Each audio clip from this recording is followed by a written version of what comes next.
बिना किसी देरी के चलते हैं मोबाइल के स्क्रीन के ऊपर और एक वोटर कार्ड बनाने का कंप्लीट प्रोसेस देखते हैं। इसके लिए दोस्तों प्ले स्टोर से आपको ECINET इस एप्लीकेशन को इंस्टॉल कर लेना है, या आप वोटर हेल्पलाइन एप्लीकेशन को भी इंस्टॉल करोगे तो वो इसी एप्लीकेशन को रेफर करेगा कि भाई वो एप्लीकेशन के ऊपर अब ये चीजें बंद हो चुके हैं, इस एप्लीकेशन को इंस्टॉल कर लो। ठीक है, तो डायरेक्टली हमने ECINET ऐप को इंस्टॉल कर लेना है। इंस्टॉल करके ओपन कर लेंगे। ओपन करते ही यहाँ पे आपको वोटर कार्ड से यहाँ पे एक पॉपअप आ रहा है, इसे आपको क्लोज कर देना है। और यहाँ पे वोटर कार्ड से संबंधित सारे काम कर सकते हो, जैसे कि नया वोटर कार्ड बनाना हो, वोटर कार्ड डाउनलोड करना हो, वोटर लिस्ट में नाम चेक करना हो, वोटर कार्ड का एप्लीकेशन ट्रैक करना हो। लेकिन दोस्तों कोई भी काम करने से पहले आपको एक बार साइन अप करना होगा या लॉग इन करना होगा। तो ऊपर के लेफ्ट कॉर्नर में प्रोफाइल आइकन के ऊपर क्लिक करना है और यहाँ पे अपना मोबाइल नंबर एंटर करके सेंड OTP के ऊपर क्लिक करना है, अगर आपका पहले से अकाउंट बना हुआ है। अगर नया अकाउंट बनाना है यहाँ पे तो न्यू यूजर के ऊपर क्लिक करना है। 2 स्टेप में आपका अकाउंट बन जाएगा। सबसे पहले मोबाइल नंबर एंटर करके सेंड OTP के ऊपर क्लिक करेंगे, उसके बाद आपके नंबर पे OTP गया होगा, OTP यहाँ पे एंटर करेंगे। लेकिन सबमिट करने से पहले आपको अपना फर्स्ट नेम और लास्ट नेम में डाल देना है और सबमिट कर देना है, तो आपका अकाउंट यहाँ पे बन जाएगा। एक बार अकाउंट बनने के बाद आपको आना है वापस से लॉगिन पेज के ऊपर, मोबाइल नंबर डाल के सेंड OTP के ऊपर क्लिक करेंगे और आपके नंबर पे OTP आएगा। OTP एंटर करके लॉगिन के ऊपर क्लिक करेंगे और फिर इस प्रकार से आप सक्सेसफुली लॉगिन हो जाते हैं। अब हम कोई भी काम कर सकते हैं वोटर कार्ड से संबंधित। तो यहाँ पे वोटर रजिस्ट्रेशन फॉर्म के ऊपर आपको क्लिक करना है और यहाँ पे सबसे पहले लैंग्वेज जो है वो इंग्लिश ऑटोमेटिक सेलेक्टेड रहेंगे। अगर आपको चेंज करना है तो चेंज लैंग्वेज के ऊपर क्लिक करके यहाँ पे इतने सारे लैंग्वेज दिए हुए हैं, अपने हिसाब से चेंज कर सकते हो। मैं इंग्लिश ही रखने वाला हूँ तो यहाँ पे कोई चेंजेस नहीं करेंगे, इंग्लिश के ऊपर क्लिक कर देंगे। न्यू वोटर के ऊपर क्लिक करते हैं। अब देखिए दोस्तों यहाँ पे आपको न्यू वोटर फॉर्म 6 के ऊपर क्लिक करना है और इस एरो बटन के ऊपर क्लिक करके आगे बढ़ना है। अब यहाँ पे देख सकते हैं my name is voter Myntra, simply इसे स्किप करना है। नीचे लेट्स स्टार्ट के ऊपर क्लिक कर देना है। अब यहाँ पे सबसे पहला ऑप्शन सेलेक्ट करना है कि हाँ मैं पहली बार वोटर कार्ड बनवाने जा रहा हूँ, यानी कि पहले से हमारे पास वोटर कार्ड नहीं है।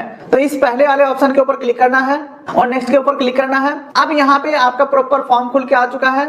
सबसे पहले आपको अपना स्टेट सेलेक्ट करना है, जैसे कि मेरा हो गया बिहार, तो यहाँ पे मैं बिहार सेलेक्ट करता हूँ। डिस्ट्रिक्ट सेलेक्ट कर लेना है, तो मैं यहाँ पे अपना डिस्ट्रिक्ट समस्तीपुर सेलेक्ट कर लेता हूँ। उसके बाद एरिया किस एरिया में आता है, देखो मैं कहूंगा बेहतर जानकारी के लिए अपने परिवार का या अपने आसपास का किसी का भी एक वोटर कार्ड अपने पास रख लो, जिससे कि निर्वाचन क्षेत्र, लोकसभा क्षेत्र, वार्ड नंबर, ये सब डिटेल आप उनके वोटर कार्ड से, अपने परिवार के वोटर कार्ड से यहाँ पे देख के डाल दोगे। इससे 2 फायदा होगा। पहला फायदा कि आप प्रोसेस काफी फास्ट आगे कर पाओगे। दूसरा फायदा ये होगा कि परिवार का वोटर कार्ड देख करके बना रहे हो तो आपका जो वोटर लिस्ट में नाम जुड़ेगा वो आपके परिवार के साथ ही जुड़ जाएगा, यानी कि एक ही लिस्ट में आपके पूरे परिवार का नाम आ जाएगा, क्योंकि सब कुछ एक ही साथ हो जाएगा। सारा सीरियल नंबर सेम डालोगे तो ये आपको मैं सजेस्ट कर रहा हूं। बाकी आप नहीं भी वोटर कार्ड रखे तो भी अपना बेसिक जानकारी से यहाँ पे वोटर कार्ड बन सकता है। अब जैसे कि यहाँ पे पार्लियामेंट असेंबली कंस्टिट्यूंसी सेलेक्ट करना है, तो मेरा यहाँ पे आ जाता है उजियारपुर। उसके बाद अपना डेट ऑफ बर्थ सेलेक्ट करना है, जिसका आप प्रूफ दे सकते हो। उसके बाद select date of birth document, document में क्या दे सकते हो डेट ऑफ बर्थ डॉक्यूमेंट में, तो इसके ऊपर क्लिक करेंगे तो यहाँ पे कुछ ऑप्शन आ रहे हैं, जैसे कि birth certificate, Aadhaar card, PAN card, driving licence. तो यहाँ पे मैं आधार कार्ड को सेलेक्ट करता हूँ। अब यहाँ पे बोल रहा है अपलोड करो आधार कार्ड, यानी कि जो डॉक्यूमेंट आपने सेलेक्ट किया उसे अपलोड करो। तो क्लिक टू अपलोड के ऊपर क्लिक करेंगे और कैमरा का भी ऑप्शन है और गैलरी से भी अटैच कर सकते हो। तो यहाँ पे डॉक्यूमेंट हम अटैच करते हैं। डॉक्यूमेंट हमारा अटैच हो चुका है, परव्यू के ऊपर क्लिक करके देख सकते हो मेरे केसेस में सब कुछ सही है। तो नेक्स्ट के ऊपर क्लिक करके आगे बढ़ेंगे। अब दोस्तों अगला आ जाता है please inter your personal particulars, यानी कि पर्सनल डिटेल फिल करना है। सबसे पहले अपलोड पिक्चर का ऑप्शन है, अपना फोटो अपलोड करना है। तो प्लस आइकन के ऊपर क्लिक करेंगे और कैमरा खोल के या गैलरी से अपलोड करके हम यहाँ पे एक फोटो का अपलोड कर देंगे। फोटो कैप्चर कर लिया हूं, ओके कर देता हूं और यहाँ पे ओके कर देंगे। तो हमारा जो फोटो है सेव हो चुका है। अब नीचे स्क्रॉल करते हैं तो जेंडर सेलेक्ट कर लेना है, फुल नेम डाल देना है, फिर हिंदी में ऑटोमेटिक फुल नेम आएगा। देखता हूं ऑटोमेटिक आता है या नहीं, जैसे कि मैं यहाँ पे नाम डाला हूं, ओके ऑटोमेटिक ये हिंदी में नाम आ रहा है यहाँ पे। ठीक है, तो इंग्लिश में आपको डालना है, हिंदी में ऑटोमेटिक आ जाएगा। चलिए दोस्तों, लेकिन नाम आपको इस प्रकार से नहीं डालना है। यहाँ पे आपको फर्स्ट मिडिल नेम डालना है, लास्ट नेम जो है वो सर नेम में डालना है, इस प्रकार से। ठीक है, ठीक है, फर्स्ट मिडिल नेम और लास्ट नेम यहाँ सरनेम में डालेंगे। उसके बाद आधार नंबर यहाँ पे एंटर करना है और मोबाइल नंबर अपना देना चाहते हैं या फैमिली मेंबर का, तो अपना देंगे तो सेल्फ के ऊपर क्लिक करके मोबाइल नंबर एंटर करेंगे, अपना एक ईमेल आईडी भी डाल देंगे। और अगर कोई डिसेबिलिटी है यानी कि कोई दिव्यांग है, तो आंख से दिव्यांग है या जो भी दिव्यांग की कैटेगरी है यहाँ पे सेलेक्ट कर सकते हो। मेरे केस में सब कुछ ठीक है तो यहाँ पे कुछ भी सेलेक्ट नहीं करेंगे और नेक्स्ट बटन के ऊपर क्लिक करेंगे। वैसे दोस्तों मोबाइल नंबर जैसे ही डालोगे आपके नंबर पे ओटीपी जाएगा, ओटीपी डालने का ऑप्शन भी आ जाएगा, ओटीपी एंटर करके वेरीफाई कर देंगे। चलिए दोस्तों अब अगला जाता है रिलेटिव टाइप का ऑप्शन। यहाँ पे आपको रिलेटिव में किसका डिटेल देना है, फादर, मदर, वाइफ या लीगल गार्जियन का। मैं यहाँ पे फादर सेलेक्ट कर लेता हूँ। अब यहाँ पे फादर का नाम डाल देंगे और फादर का लास्ट नेम यहाँ पे डालेंगे, यानी कि फर्स्ट मिडिल यहाँ डालेंगे, इंग्लिश में डालेंगे, यहाँ पे हिंदी में आ जाएगा first middle name, last name यहाँ पे डालेंगे और हिंदी में यहाँ पे लास्ट नेम आ जाएगा। आपके लोकल लैंग्वेज जो भी होंगे ऑटोमेटिक आ जाएंगे आपके स्टेट के हिसाब से। ठीक है, डिटेल डाल के नेक्स्ट के ऊपर क्लिक करेंगे। अब चलिए दोस्तों अगले पेज के ऊपर हम आ चुके हैं जहां पे बोला जा रहा है प्रेजेंट ऑर्डिनरी रेसिडेंट, यानी कि फुल एड्रेस आपको अभी जहां पे हो उसका फुल एड्रेस डालना है। तो house number, street number, village, town, city, post office, pin code, tehsil, जिला, सब कुछ आपको अपने हिसाब से अपना एड्रेस को फिल करना है। यहाँ पे क्या ही बताऊं, एड्रेस तो फिल कर ही लोगे। चलिए सेलेक्ट एड्रेस प्रूफ का ऑप्शन है, इसके ऊपर अगर मैं क्लिक करता हूं तो एड्रेस प्रूफ भी आपको देना पड़ेगा। तो फिलहाल मैं यहाँ पे आधार कार्ड को ही सेलेक्ट करता हूँ। उसके बाद यहाँ पे attach self attested copy of document, यानी कि जो हम दे रहे हैं डॉक्यूमेंट, यानी कि आधार कार्ड दे रहे हैं तो सबसे पहले आधार कार्ड का फोटो कॉपी निकालना है, उसके ऊपर अपना साइन करना है और उसका फोटो क्लिक करके यहाँ पे अपलोड करना है। सेल्फ अटेस्टेड का मतलब यही होता है कि खुद से हम सिग्नेचर कर रहे हैं। ठीक है, तो इस प्रकार से यहाँ पे आपको डॉक्यूमेंट अपलोड कर देना है और फिर नीचे स्क्रॉल करते हैं तो यहाँ पे पूछा जा रहा है आपके कोई फैमिली मेंबर जो पहले से ही वोटर लिस्ट में है, जिनका वोटर लिस्ट में नाम डाला हुआ है, उनका डिटेल आपको यहाँ पे डालना है या आप छोड़ भी सकते हो। ये डालने से फायदा ये हो जाएगा कि वोटर लिस्ट में एक ही जगह आपका नाम ऐड हो जाएगा। जैसे कि मान के चलो मैं अपना फादर का डिटेल जो है वोटर कार्ड वाला देना चाहता हूँ, तो इसके ऊपर मैं क्लिक करता हूँ। अब यहाँ पे पूछ रहा है फादर का नेम क्या है, यानी कि फैमिली मेंबर का नेम क्या है जो हमने फादर सेलेक्ट किया है। उसके बाद उनका एपिक नंबर यानी कि उनका वोटर कार्ड नंबर क्या है वो डाल के नेक्स्ट के ऊपर क्लिक करेंगे। तो इससे क्या होगा कि वोटर लिस्ट में एक ही जगह नाम ऐड हो जाएगा और इससे वोटर कार्ड अप्रूवल में काफी फर्क पड़ता है, जल्दी वोटर कार्ड भी आपका अप्रूव हो जाता है।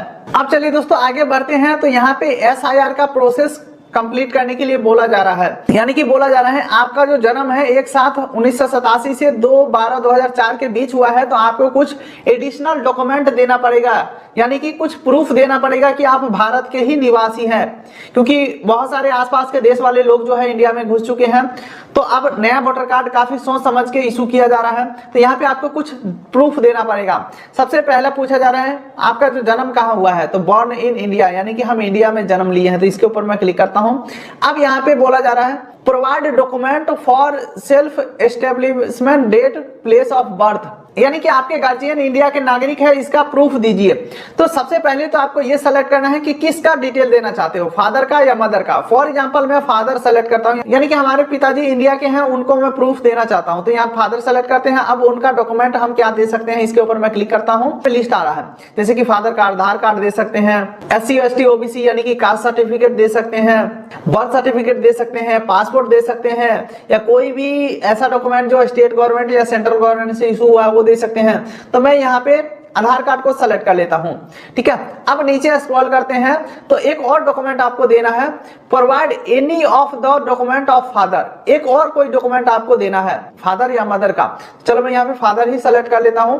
अब सेलेक्ट डॉक्यूमेंट टाइप के ऊपर मैं क्लिक करता हूं तो यहाँ पे आपको फिर से वही सारे ऑप्शन मिलते हैं, जैसे कि SC ST OBC, caste certificate, birth certificate, ठीक है, सेंट्रल गवर्नमेंट, स्टेट गवर्नमेंट का कोई प्रूफ हो गया, और यहाँ पे आधार कार्ड का भी यहाँ पे ऑप्शन है। लेकिन मैं कहूंगा आधार कार्ड के अलावा एक और कोई डॉक्यूमेंट अपलोड कर दो। आधार कार्ड मेरे हिसाब से यहाँ पे ग्लिच में ऐड हो गया है, क्योंकि आधार कार्ड आप जो है प्रूफ ऑफ बर्थ का प्रमाण रहा नहीं, तो मेरे हिसाब से आधार कार्ड के अलावा कोई और डॉक्यूमेंट अपलोड कर दो। जैसे कि यहाँ पे मैं कास्ट सर्टिफिकेट ले लेता हूँ, SC ST OBC caste certificate. अब दोनों डॉक्यूमेंट, पहला डॉक्यूमेंट तो हम यहाँ पे अपलोड करेंगे और दूसरा डॉक्यूमेंट हम यहाँ पे अपलोड करेंगे, और यहाँ पे अपलोड सिग्नेचर का ऑप्शन आ रहा है, गार्जियन का सिग्नेचर करा करके यहाँ पे अपलोड कर देना है और नेक्स्ट के ऊपर क्लिक करना है।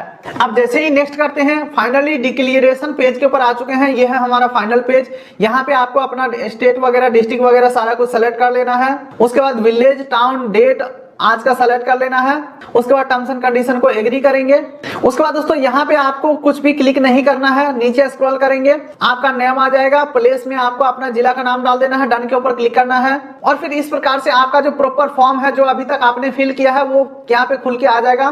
सब कुछ एक बार वेरीफाई कर लेना है, सब कुछ सही है तो ई साइन एंड सबमिट बटन के ऊपर क्लिक करना है। अगर आपको लगता है कुछ गलती है हमें सुधार करना चाहिए तो कीप एडिटिंग के ऊपर क्लिक करेंगे, पिछले पेज के ऊपर चले जाओगे, वहां पे जो भी सुधार करना है सुधार करके आ जाएंगे। फिलहाल मेरा सारा डिटेल सही है तो ई साइन एंड सबमिट के ऊपर मैं क्लिक करता हूं। अब हमें ई साइन वाले पेज के ऊपर रीडायरेक्ट किया गया है, थोड़ा सा हमें वेट करना है। कंटिन्यू टू ई साइन के ऊपर हमें क्लिक करना है।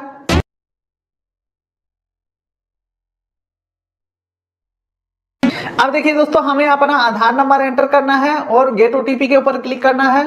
अब हमारे आधार रजिस्टर्ड नंबर पे ओटीपी आया है, ओटीपी एंटर करेंगे और टर्म्स एंड कंडीशन को एग्री करेंगे और सबमिट बटन के ऊपर क्लिक करेंगे।